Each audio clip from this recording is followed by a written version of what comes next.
G'day everyone. Just finished up work on a Saturday afternoon at Pakenham Firearms. This is my own personal project rifle. You might have seen a few of the repair videos that I've done. It is an 1873, I believe it's a 22-inch barrel, Octagonal, full colour case hardened receiver and parts. As you can see, it's all disassembled out here before me. I'm going to do an assembly here. I won't be able to do super duper involved by the second, but what I'll do is I'll give you like updates through the assembly sort of thing. So I'm going to pause the video as I go and I'll show you the next step when it's in. So next step should be barrel in the vise, ready to clamp it down and tighten it up. So I'll pause and you'll see it now.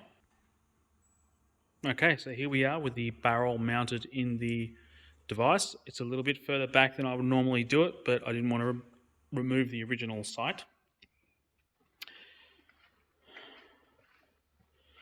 We will just tighten the action up onto the barrel. It's pretty close already, but it just needs a little bit of a... We just use a nice, big, wide-jawed spanner to go around the action. Make sure it's nice and tight on the receiver.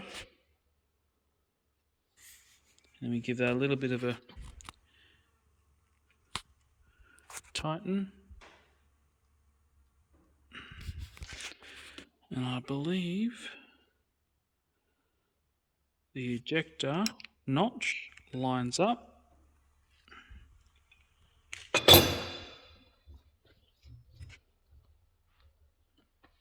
I'm going to call that straight. Basically, you line the barrel up with the ejector notch. Seeing as that lines up, I don't really have to go too much further than that. But I've seen people line up across the tops here with a float level, and then the barrel with a float level. That works too, no problem with that. But for now, just lining up the ejector notches with the receiver is enough for me. So the next step should be assembling smaller parts. Okay, so I've hit a snag pretty much straight off the bat. This is the bolt for my 73.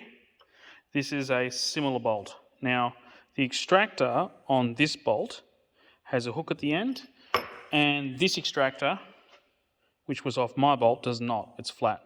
So I'm in the process of making a flat one. The hook at the top makes the dust cover at the top open when you extract. So this extractor has to have a dust cover hooked. I'm in the process of making one. The spring steel that we use to make our springs, because this is a spring, needs to be heat treated. The spring steel that we use is not as thick as I need it to be, so I've had to hammer it quite heavily to thicken up the steel. So when you hammer it on the top and bottom, the steel will become narrower but also become wider. So I had to thicken this up, and now I'm in the process of shaping. So this is not going to be a simple assembly video. This is going to be a little bit more involved. So I'm going to stop this video here and I'll fabricate the ejector spring, and then I will get you guys another video coming up soon to explain the rest of the assembly on this one. Thanks, catch you in the next one.